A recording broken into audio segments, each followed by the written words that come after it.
historically and culturally important that the piano keys Beethoven, Bach, Mozart, Debussy play are soaked in blood from the ivory trade, where millions of Africans were forced to carry ivory for miles until death.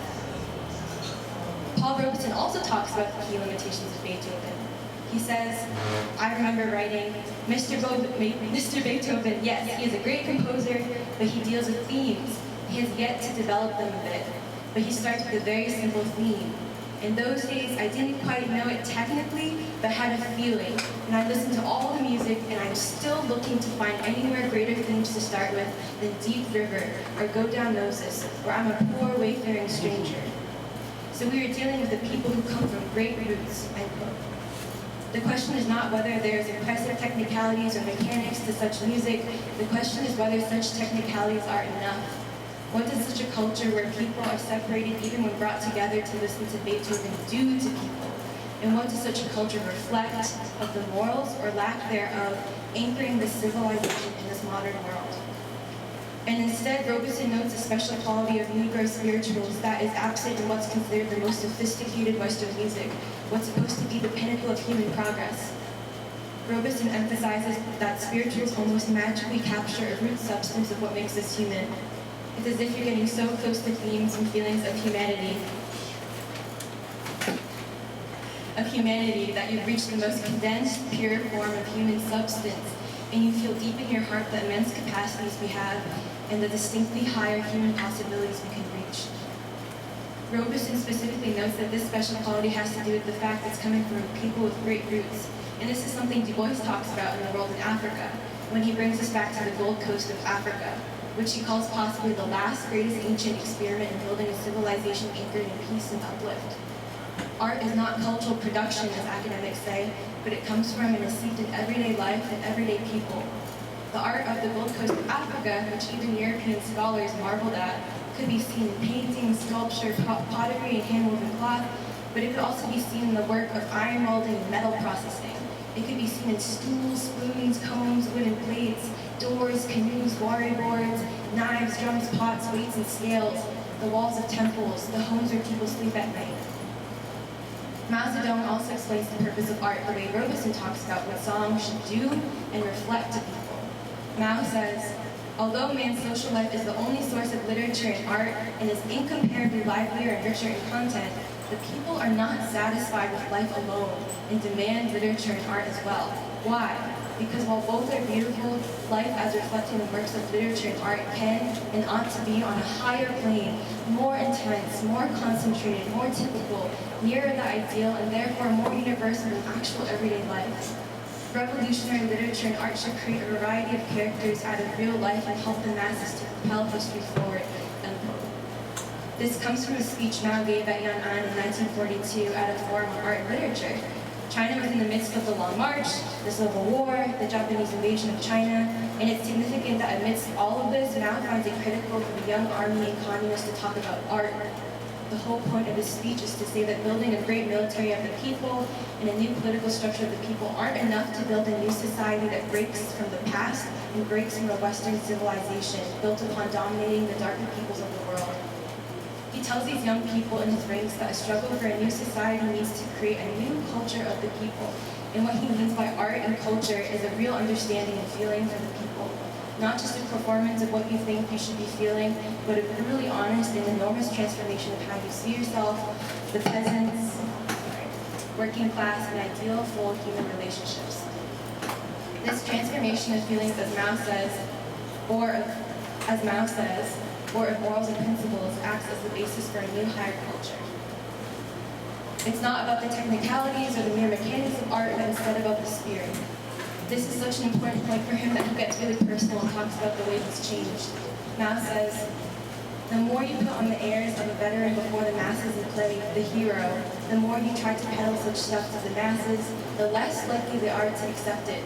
If you want the masses to understand you, if you want to be one with the masses, you must make up your mind to undergo a long and even painful process of tempering. Here I might mention the experience of how my own feelings changed, and this is still now. I began life as a student and at school acquired the ways of a student. I then used to feel undignified to do even a little manual labor, such as carrying my own luggage in the presence of my fellow students. who were incapable of carrying anything, either on their shoulders or in their hands. At that time, I felt that intellectuals were the only clean people in the world, while in comparison, workers and peasants were dirty. I did not mind wearing the clothes of other intellectuals believing them clean, but I would not put on clothes belonging to a worker or peasant believing them dirty.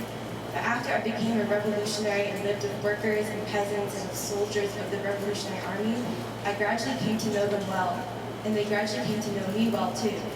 It was then and only then that I fundamentally changed the bourgeois and petty-bourgeois feelings implanted in me in the bourgeois schools.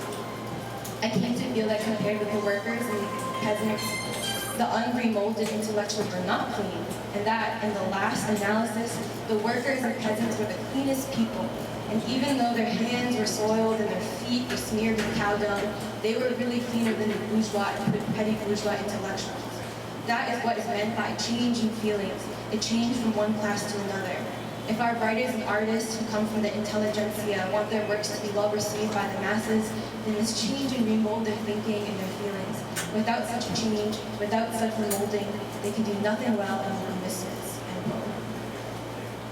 Mao speaks with sharp honesty of his own life to illustrate just how important it is to first learn to live fully, to have a change in one's feelings, to get closer to this pure human substance that you can sense is an everyday real people.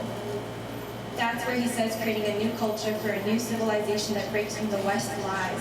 It's like what Robeson means when he says, a singer has to be an expert at life too. I find this specific part of Mao's speech always moving because today on the left and among young people who have serious questions about the world but have been taught to perform what they think is radical, people believe that all that is needed is just changing systems so all this wealth and all this poverty doesn't exist on the same block. But our task is not to merely change systems, but to transform our understandings of wealth itself. That our definition of wealth requires the poverty of so many others. It's not just material poverty, but as Du Bois says, the most devastating thing is spiritual slavery and impoverishment of the human soul. We look up to the rich man, even the poorest and most marginalized people want to be him one day. Rather, we commit ourselves uncompromisingly to the promise of a new type of society and world where wealth does not inherently depend on the poverty of thousands. We only know superiority as requiring the inferiority of the world's darker peoples, luxury of one country through stealing resources of others and ravaging them through war. This isn't a question of systems, but instead a question of civilization. This is the challenge and opportunity we face today, and there is no better person to exemplify what today's world needs than Paul Robeson. He began singing folk songs around the world because he could feel in folk music of all different peoples a world reservoir of universal themes. In his words, the universality of mankind in the sense of a basic tie which all people have to each other. And that drove him to sing not popular music, but the music of the world's people. Robeson says about his commitment to singing folk music. One perhaps forgets my own career, and after 5 years I would sing nothing but the music of my people. Later, when it was established as a fine folk music, I began to learn of the folk music of other peoples. This has been one of the bonds that have drawn me so close to the peoples of the world, bonds through this likeness in music that made me understand the political growth of many peoples, the struggles of many peoples, and brought me back to you to fight here in this land as I shall continue to do. Robeson strove to sing for humanity, to use what Mao called the purest forms of human music to bring mankind together and unite the world for peace. To this day, the people of China remember Paul Robeson.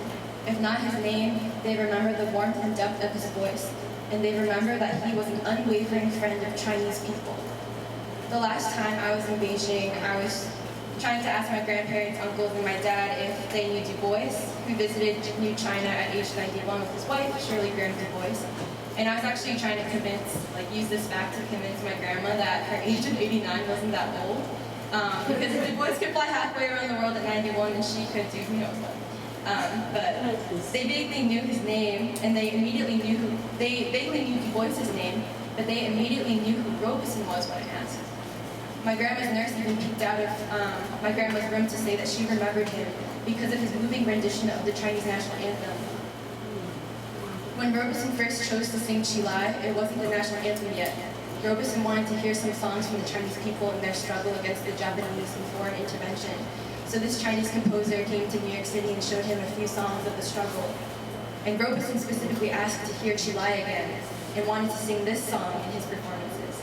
He felt something in the song's spirit and its energy of Chinese people marching forward no matter the challenges they faced. And he chose to learn it before Chilai. He chose to learn it before Chilai was even chosen as the official song to celebrate New China. I think this says a lot about Robeson's love for people, and also what he calls the cultural basis for peace, an intuition in all of us that has been denigrated by the modern world since the pillage of Africa, but that we can unearth and nourish this deep substance that makes us human and take up awesome responsibility as new men and women. In the midst of fighting for a new world for Chinese people, Mao told his young party, "Let us take over the rich legacy and the good traditions in literature and art that have been handed down from the past ages in China and foreign countries with the aim to serve the masses of the people. In our hands, these old forms, remolded and infused with new content, also become something revolutionary in the service of the people."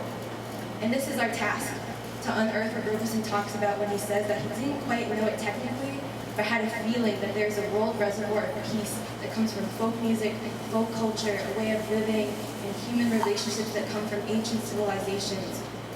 And armed with the song, art, music, and a culture that awakens and moves people's souls, we can achieve a much higher level of living we've not been able to imagine for ourselves in such a dehumanizing society.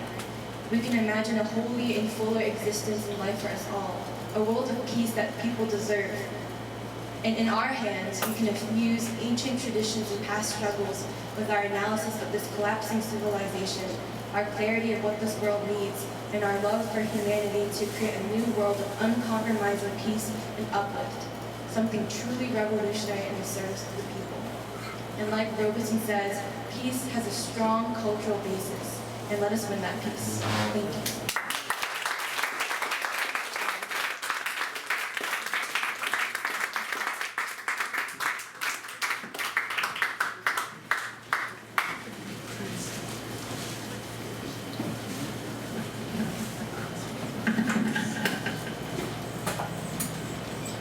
Hi everyone, thank you all for being here.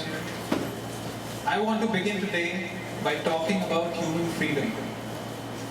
I think it is important that we understand human freedom in all its depth and complexity in order to fully appreciate the significance of the anti-colonial and black freedom movements and build on their legacy.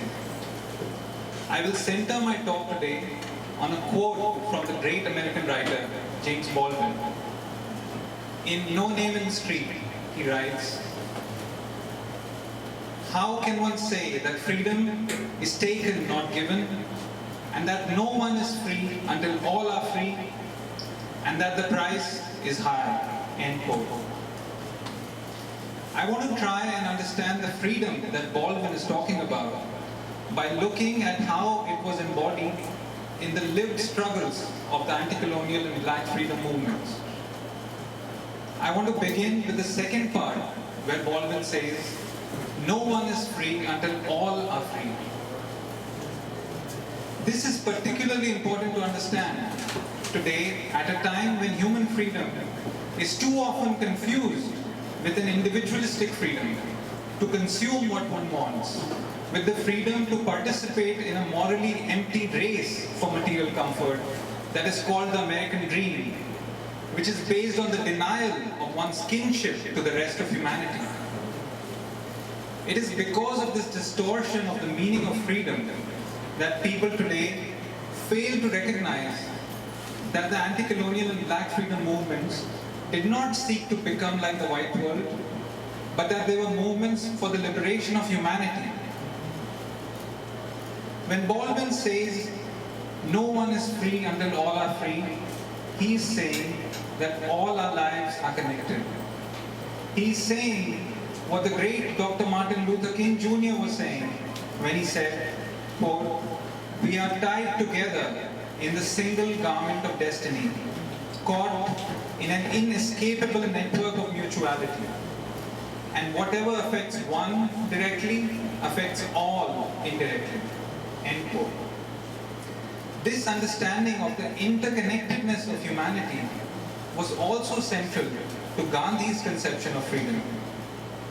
At a time when India was still suffering under the heels of the British rule, Gandhi said, quote, "Independence of my conception means nothing less than the realization of the kingdom of God within you and on this earth. I would rather work for and die in the pursuit of this dream, though it may never be realized." End quote. We see that the anti-colonial and black freedom movement was steeped in a recognition of the single garment of destiny that ties us all, that they sought to make the world into the kingdom of God, where all men are brothers. It was also this recognition of our single garment of destiny that enabled Gandhi and Dr. King to see that the people they were struggling against were also not free. Gandhi and Dr. King saw that the white world was enslaved not only by its dependence on the enslavement of other human beings, but more profoundly because by denying the humanity of their fellow human beings, they had debased their own humanity. Western civilization of the last 5 centuries has been based on the degradation of humanity, starting from the transatlantic slave trade, leading up to the modern world of our present moment. This is why Western civilization, which was based on the denial of the sacredness of human life, was fundamentally opposed to the black and anti-colonial freedom struggles, which were based in an affirmation of human dignity, in a belief in the brotherhood of man.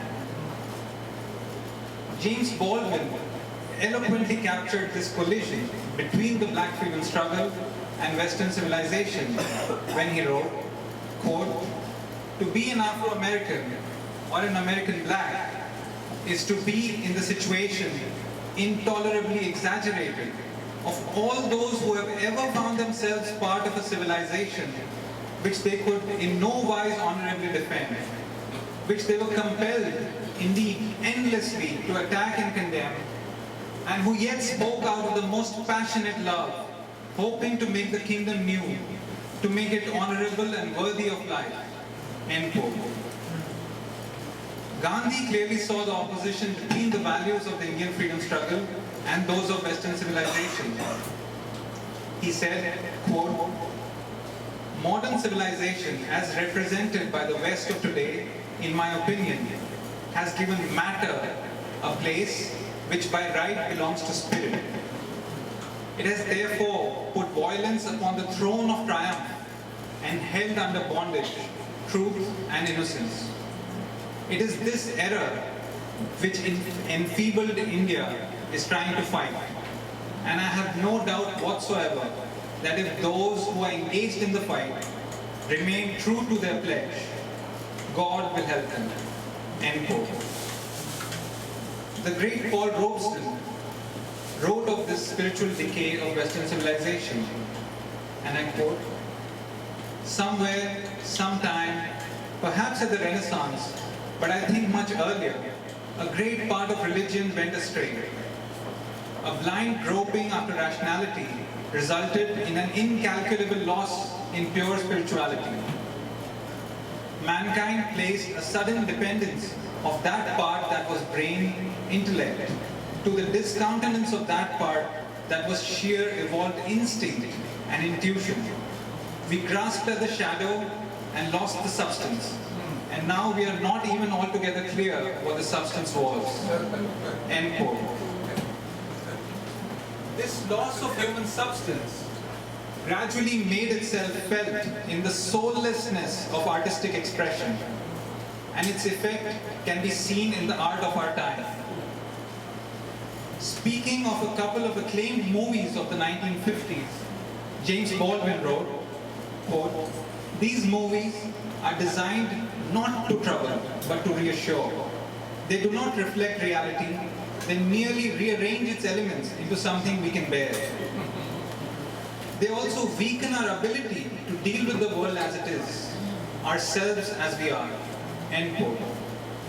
The same can be said of art today. Art today serves to prop up the illusions that alienate us from reality, to lull our conscience to sleep instead of awakening it. Art today reinforces our alienation from each other instead of making us conscious of the ways in which we are all connected. This is because art today simply reflects the spiritual slavery of Western civilization, in which we cling to safety, the safety of conformity, the safety of a higher rung on the ladder of socioeconomic status, the safety of ignorance. However, art does have a moral and spiritual function in society. In the words of James Baldwin, quote, "Art is here to prove and to help one bear the fact that all safety is an illusion," end quote. Now, to prove that all safety is an illusion, art must illuminate the complexity of the human being, which the illusion of safety seeks to mask. To help bear the fact that all safety is an illusion, art must awaken us to the reality of the single garment of destiny that ties all our lives together. Gandhi spoke of the connection between true art and the human soul when he said, quote, "There are two aspects of things, the outward and the inward. The outward has no meaning except insofar as it helps the inward.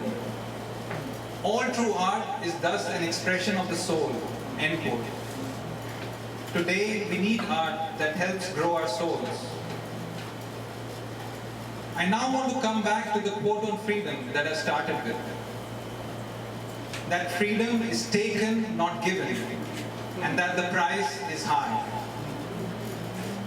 The meaning of this is illuminated by Baldwin's own words in a different essay, where he says, quote, "In order to be free, you have to look into yourself and know who you are. At least know who you are, and decide what you want, or at least what you will not have, and will not be, and take it from there. People are as free as they wish to become," end quote. Baldwin is saying that freedom is earned by facing the truth about oneself and taking responsibility for one's choices. It was this freedom that the Black freedom struggle was exhorting white Americans to earn so that they could free themselves from the delusion of whiteness. The price of freedom is to give up the safety of the masks that we wear and to confront the gap between who we think we are and who we really are. The price of freedom is to become responsible for who we really are. Of the nature of this responsibility, Baldwin says, quote, "It is the responsibility of free men to trust and to celebrate what is constant, and to apprehend the nature of change, to be able and willing to change. I speak of change not on the surface, but in the depths. Change in the sense of renewal. But renewal becomes impossible if one supposes things to be constant that are not. Safety, for example, or money, or power. One clings then to chimeras by which one can only be betrayed, and the entire hope, the entire possibility of freedom disappears." End quote. Today, in the midst of the dying embers of Western civilization, a new world is being born. The anti-colonial and Black freedom movements were signaling the birth throes of this new world. In the prophetic words of James Baldwin, quote, "An old world is dying, and a new one, kicking in the belly of its mother, time, announces that it is ready to be born. This birth will not be easy, and many of us are doomed to discover that we are exceedingly clumsy midwives. No matter, so long as we accept that our responsibility is to the newborn. The acceptance of responsibility contains the key to the necessarily evolving skill." End quote. In order to be free, it is our responsibility to this living, pulsing world of tomorrow, throbbing in the womb of the present, that we need to accept today. Thank you.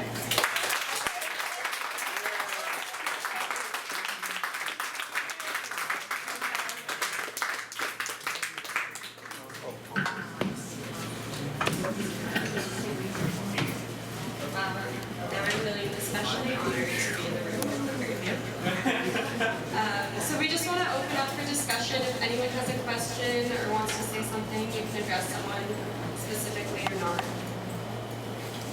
I'll bring you in. Any questions in the back or comments?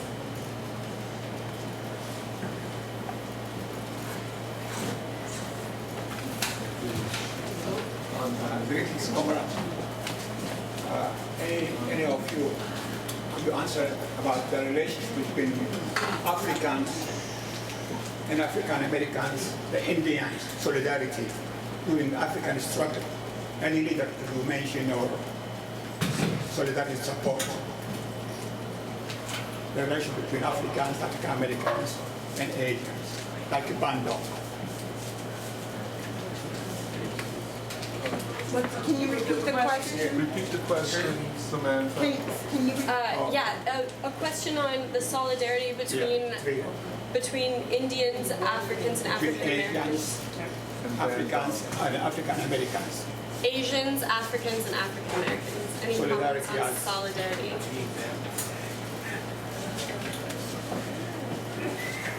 Anybody?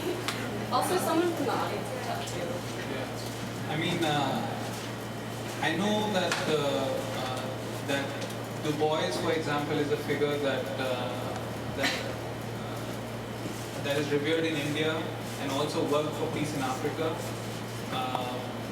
I know that there's a poet in India, Sahib Ludhianvi, who wrote poems on the death of Patrice Lumumba. Ali Sardar Jafri has also written poems about the awakening of Asia, but also solidarity with Paul Robeson. So there's a lot of art that connects these three continents. And I think there are leaders of the World Peace Council who work for peace within all of these three continents, like Romesh Chandra and yeah, maybe someone else can elaborate.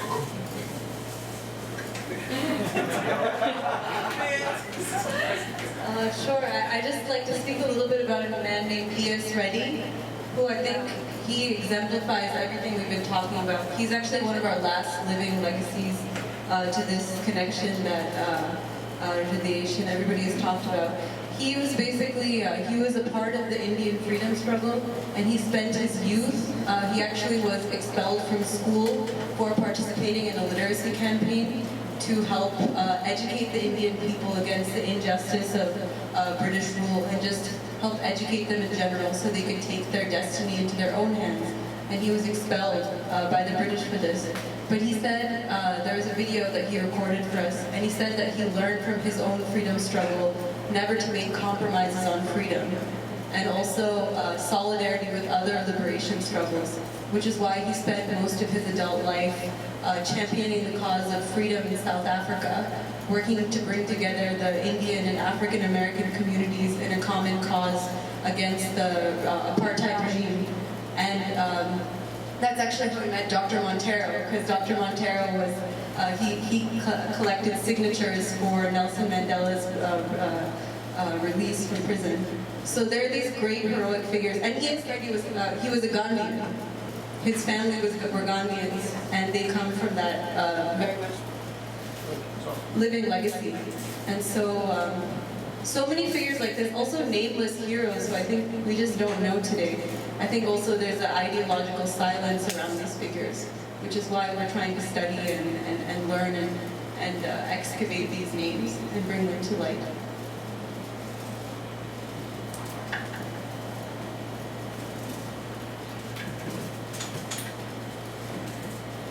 I especially appreciate the points you made about coming together and what that entails without dissing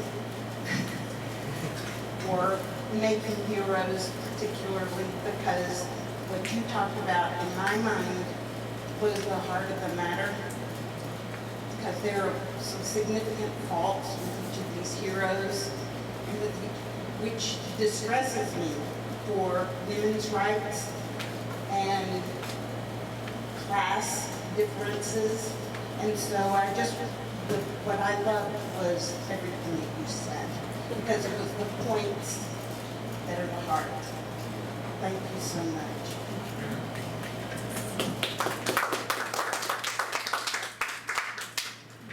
Hi, that was awesome, everyone.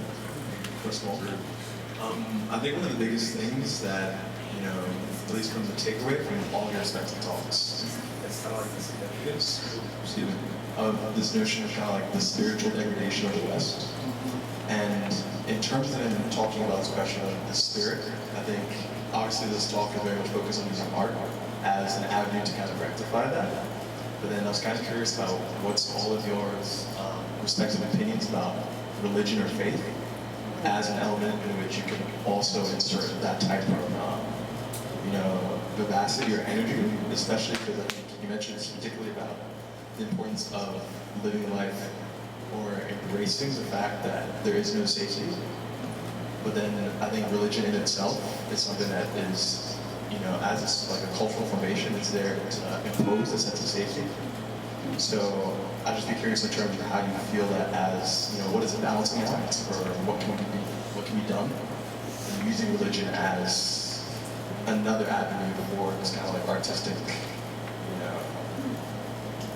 inspiration using gold.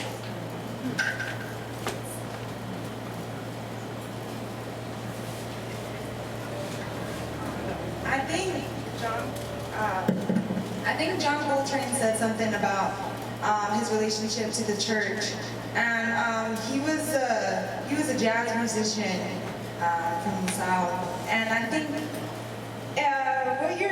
what you're referring to is, I don't think there should be a sort of balancing act between where you kind of go, whether that be what you do in terms of making music or making photography, and going to the church on Sundays.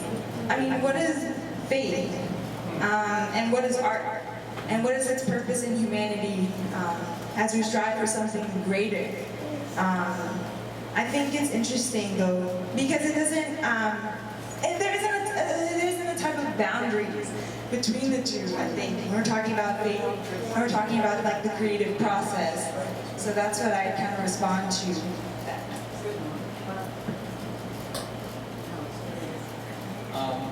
I feel that religion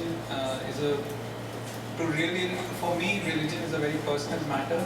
It means recognizing that life force that runs through me and through you, to recognize that in some sense we are all leaves of the same tree. And art is also about expressing this creative force, I think.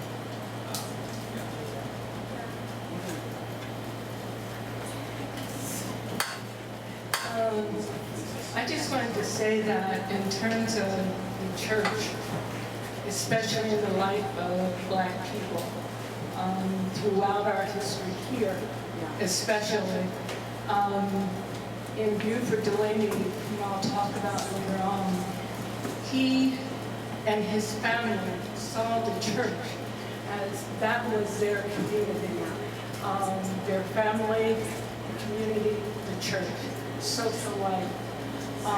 And I think that that experience influenced his art, as well as many others who were not known as artists, but became creative in terms of their contributions. They were poor materially, but they were so rich in their community and creativity.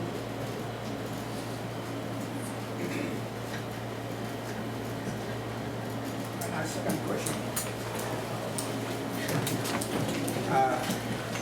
On economy, during the struggle, freedom fighters, the Montgomery bus boycott, the Gandhi's textile work boycott. How could interpret economic subjugation to the West? Does that work for us to go improve our condition or hurt us? Comment on that. Montgomery bus boycott and Gandhi, textile boycotting in Africa, I don't know. Probably Dr. Montero may tell me. Economic interpretation is very important to dismantle the Western hegemony. So, sorry, could you say what you mean by economic subjugation? Yeah, economic interpretation to subjugate the Western hegemony, meant to kind of put some kind of dent on Western hegemony on the third world. You use always economic power now. What's his name is Trump using against Iran. Could we do that? Boycott all Western economy in our own country. Could you do that? Especially in Africa cases. I wish Africa would do that.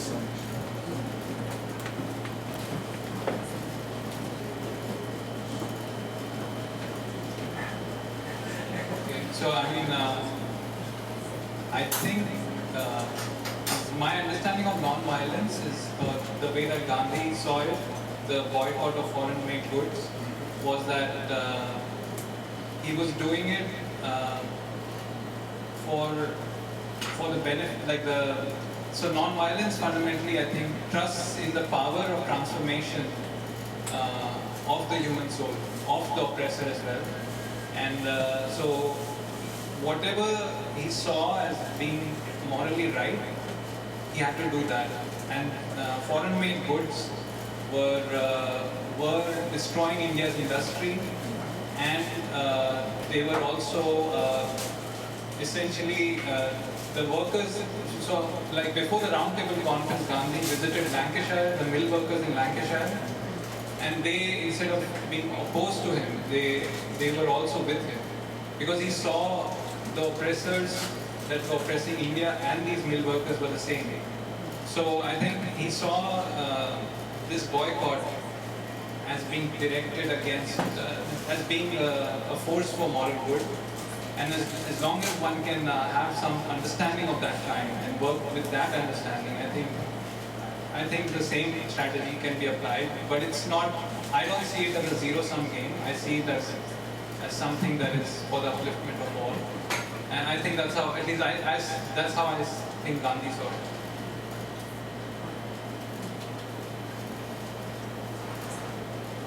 So we can take one more question.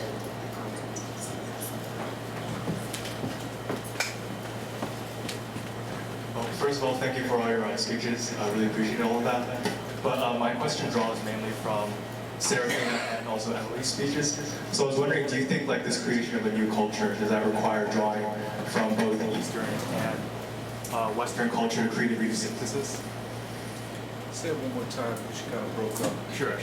So does the creation of this new culture, does it require a synthesis from Eastern and also Western culture? I think for our time right now, it's imperative that we do look east because we are in the West.